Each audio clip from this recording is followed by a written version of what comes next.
Well, I'm disappointed, and I think it shows you how little things can make a difference. We preach that all the time, but sometimes, it doesn't go through. But I'm proud of these guys, especially these two. Coop played awfully well, did a lot of things that we asked him to do. I think Jeremy is playing his best basketball in the last 3-4 games, and Jace has had an 8-10 game run where he's playing, phenomenal basketball. And you got to give some credit to Wisconsin. Tanchi was, he definitely, along with Smith, and were the best players in the league at that time, and he played like one of them today. I thought we did a pretty good job on him most of the way, and he cut loose a little bit, and that's what great players do. And yet I thought our game plan, I thought we, they didn't get 19 threes. But how many did they get? 8, 9. And they got a couple of those late. So we just made some mistakes in some key runs, and that was the difference in the game. But both teams had 7 turnovers. That's a hell of a basketball game. We out-rebounded them, shot pretty much similar. Shot pretty well from the line. So did they. So it's probably a hell of a basketball game, except for the couple of things that happened that probably cost us. Thanks, Coach. And questions now for the student athletes? Raise your hand. Right up here. For both of you guys, obviously strength in numbers has been the thing, but foul trouble still matters, right? And I'm wondering, are there lessons today, and Jace, for you, when you take fouls, when you get them, what's worth it in terms of risk reward? Jace, we'll start with you. I think I just got to be smarter about when I'm aggressive on the ball.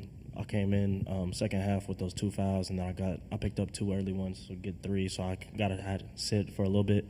So I just know I got to come in and play smarter with that. But I should know that I got guys coming off the bench that are going to work for 4 or 5 minutes, or those 6 minutes that they're on. So I got to rely on my teammates.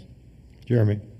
I definitely say just got to be smarter. Obviously I picked up that second one at the end of the first, and that hurts. Because we kind of was rolling a little, like it wasn't a big momentum shifter, but just going out is hurting my team. So I just got to be smarter on that and, stay out of foul trouble.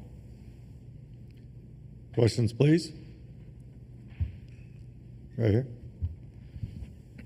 Jacob Katzanika, Spartans Illustrated from Rivals. I guess moving forward, is there ever any silver lining from going into the big tournament with a loss, since it maybe is a bit more clear, especially the little things, what you guys need to do better?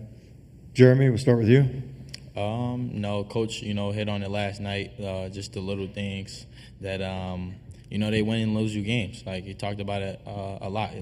And I think down the stretch, we didn't do what we needed to win the games, and it was the little things, like just small possessions, and that just matters the most, especially around this time. Jace? I agree with Jeremy. We touched on it when we got back into the locker room today. We didn't get rebounds. Those late rebounds, we didn't have late floaters, and then a couple missed free throws here and there. So those little things just lost us the game tonight. Right up here, Jack. Jack Ebeling, Drive with Jack, and Press Pass for both you guys, young players. What did you learn today that might help you in the next 3 weeks? Jace, we'll start with you. We got to come out in the second half with energy. I think Wisconsin came out with more energy in the second half, and they went on that run and put us down 7, almost 10, and we had to start clawing back at it. So we got to come out in the second half ready to play. I definitely say, stay out of foul trouble, obviously, but really just maintaining ourselves and just doing everything that you can do to be successful. I don't think we put ourselves in the right position today, and obviously it wasn't an outcome we liked, but now we know, we got to emphasize it even more. Right here. For both of you, what have you learned in this back-to-back games on back-to-back nights style since the last time we saw that in Maui? Jeremy? Really that I think it works for our advantage, just so, strength in numbers. We got a lot of guys, so I think we're 10, 12 deep. And with us, you never know who night it might be, so I think it kind of works in our favor. And that it's going to be a good game every night. Jace? Yeah, I agree. I think Maui really helped us for a tournament like this. We kind of learned just, how to recover from games like this. You're playing one game, and then you're back at it in the morning for the next one. So kind of just learning that recovery process. And then once again, we play 10, 11 guys. So we know if we get tired, there's going to be 5 new people that come in that we're going to play hard for the next 6, 7 minutes. Right here. Jonah Wilson, Spartans Illustrated. Obviously, right now, there's a lot of disappointment you guys are feeling. How do you take that disappointment now going into this next week to turn that kind of into motivation and focus to get ready for the March Madness? Jace? We can dwell on the game for right now, but once we leave this arena, we got to move on. We know March Madness is going to be real difficult. I mean, everybody wants to win the national title, so we know even all the teams that get in the automatic bids, the at-large bids, everybody's going to try to play hard. So we know we got to move on and get ready. Jeremy? Really, that this is a big tournament. Obviously, we wanted to win this Big Ten tournament championship, but just shows that the little stuff matters. Like going into next week when you play in March Madness, that every possession matters. No matter who you playing, what team you're playing, you can't overlook no opponents.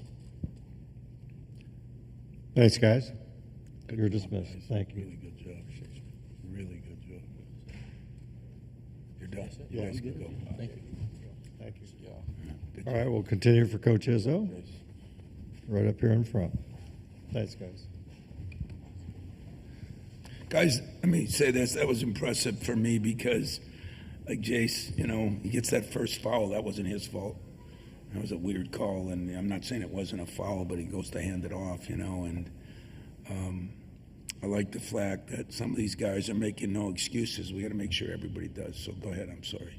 Wanted to ask you about Carson and Jackson and their foul trouble and what sort of. I mean, I don't know what you do. They're big guys who have to protect the rim, and so they're going to pick up fouls from time to time. But just sort of that seemed to when those two were out late in the first half, and then Jackson was off to a great start on the glass, and then had to sit. Like, just how essential it is going forward that those guys figure out a way to at least be able to have one of them on the court.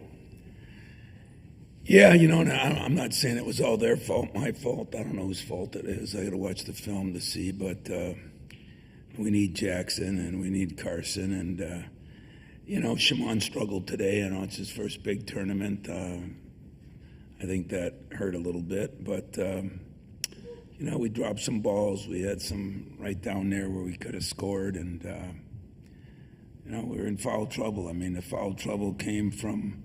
If one guy breaks down when you play Wisconsin, you're going to be in trouble because the way they run their offense, it's very good. Greg has done a good job, and I think you can't have breakdowns. We have a breakdown, and other guys have to make up, and that's what we were caught out of position a few times with that. But in general, I mean, they shot 40%. We shot 40. They shot 42. We shot 40. I mean, we were good enough defensively most of the time, except when Tonje went off, and we did not match that. Right here, Jack. Jack Ebling, Drive with Jack, and Press Pass. Tom, 13 days ago, when you played Wisconsin, Jackson played 30 minutes and he had 16 rebounds. He didn't have 16 rebounds, they had 16 minutes in the game. Even for a team as deep as yours, what does it mean when you get a key guy with an early foul and everything changes? Well, I mean, we got to adjust to it, and that is one of our strengths that we have. But those guys got to play well, and a couple of those big subs, just didn't play as well, and we got to get them better. That's my job. So it definitely hurt us. I mean, foul trouble hurt us. I mean, Jace gets fouled 10 seconds into the game, But in general, you got to be a little smarter, our bigs, on some of that. And yet, hey, they battled. Wisconsin's big too. Wisconsin's good. That's a good basketball team. When we played them the first time, and we went through this a couple of times, we thought they were the best team, that we had seen, and coming into the game. And then we thought Maryland was the most talented team coming into the game, So You know what it says? There's a lot of damn good teams in this league. And I get a kick out of how they talk about 8 teams getting in, 13 in other league. I don't think we never get enough respect in this league, if you ask me. And I'm not politically trying to set a stage for the people, but you go through this league and travel like we travel. And some of those teams from out west, I mean, Indiana, Ohio State, I mean, they've played a lot of, I guess they're quad 1 wins, whatever the hell that means. You know, let's get the analytics in it and really upset me. But I think this is a very demanding league, and I think we've proven, because our backloaded schedule was brutal. And we didn't have many days to prepare, which means, did it catch up with us because we didn't do a good enough job with some of the little things that we got away with? Or if you had 4 days to prepare and things like that, you'd maybe do it. So I told my staff, we got to do a better job too, you know. Don't worry about the players. Let's worry about what we can control, and then we'll worry about what they can control. Take a couple more for Coach right here. Jonah Wilson, Spartans Illustrated. Thing I would just ask you, Coach, is at this point in the year, what are the kind of things that you can still learn from this team, and how do you use those things that maybe you're still learning to make those tweaks and adjustments to get ready for next week? Oh, I think today there was a lot of things to learn, you know, like, you know, the last 2 weeks I've been talking a lot about free throw shooting, you know, and everybody's got a different philosophy. You know, most people are afraid to deal with the white elephant in the room. I never have been, you know, but, oh, you don't want to put too much pressure on the kid. Oh, you don't want to make him nervous about his shot. You know, it's just not who I am. And I've been harping a little bit on getting in and getting extra free throw shooting. I think guys felt a little comfortable. And we went from an 82% shooting the last 5 games. We shot about 70. And, you know, 1 or 2 free throws today might make the difference in a game. So I talked about playing 40 minutes in the pregame speech. I talked about last night, I explained, I had my buddy Mariucci there, I explained when Tom Izzo missed a free throw that would have sent us to the quarterfinals. And 50 years later, I'm still using it as a pregame speech. That's the effect things like that can have on you if you really care. I talked about some guys that didn't cut out at the free throw line, and we lost a game to a team that went to the Final Four. You know, those are the little things, you know, that we talk about. And, you know, it's kind of like, makes me sad because it's kind of like cancer, you know, where you never really appreciate it and how horrible it can be until it happens to you or someone close to you. You know, what happens to preventative management? What happens to, you know, listen to the doctor that tells you don't smoke or whatever the issue would be. And I think I really hit on our players with that last night and today. And, you know, does it mean a little more because we got away with a bunch of wins? I hope not. I think that's the hardest part about the changing coaching is it's almost illegal to be as demanding. But I did a better job this year. Not quite good enough. Anything else for Coach? Right here. Last question. Coach Matt Merrifield with Impact 89 FM. You kind of touched on it a moment ago, but obviously when wins are being stacked up, things can kind of slip through the cracks. Did you feel like the little things that went wrong today were just kind of a build-up and they were kind of due to come, or did you feel it was just today they just didn't execute? No. I guess when I talk, you know, I mean, I'm a little frustrated now too because I wanted to win this thing. But first and foremost, Wisconsin deserves a lot of credit. Greg Gard has done an unbelievable job with that team. He changed the whole team. You know, he added one guy or a guy here or there, but there was a lot of homegrown guys that I've seen for a lot of years. I'm sick of some of those guys, you know, but I love them. I really, that's an easy team for me to pull for. So first of all, they won the game. We could have done some things to give us a better chance. And you can't make mistakes that cost you. And If they're physical mistakes, missing a free throw or things like that, you have to live with that. I did. But if they're mistakes that are controllable, then you have to address them and make people understand why it's so important. So fouls, what are we going to do? Tell a guy not to foul? You think anybody out there's trying to foul? Miss a free throw. You think any guy out there wants to miss a free throw or layup? It's just that never-ending battle where I've heard a lot of people in media, I've heard a lot of parents over my 30 years, I've heard a lot of players, you're never happy. You're damn right. I don't plan on being happy until we accomplish what I think Michigan State University should accomplish. So I guess number one on the list, I got to do a better job. And I mean that from the bottom of my heart. So I will, there'll be a staff meeting tonight, and we'll talk about, well, it's fresh. That's another thing I think, everybody wants a cooling off period. Why? My locker room's open. 30 years, the minute the game's over, locker room's open.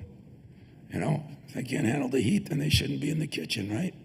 And so even you media people that I don't like half the time, I let you in because I think that's all part of the deal. Just like if I make mistakes, that's part of the deal. I gotta get better. They gotta get better. We will get better, but we did not quit. We did come back. We played a hell of a team right to the end. It had to be a great game for TV with 7 turnovers for each team. There were some missed shots because both teams guarded. They got a damn good coach, and I think they'll go a long ways in that tournament in a week. And I'll be pulling for every single Big Ten team that's in it. And I hope we get more than 8 because I think they'll go through this gauntlet is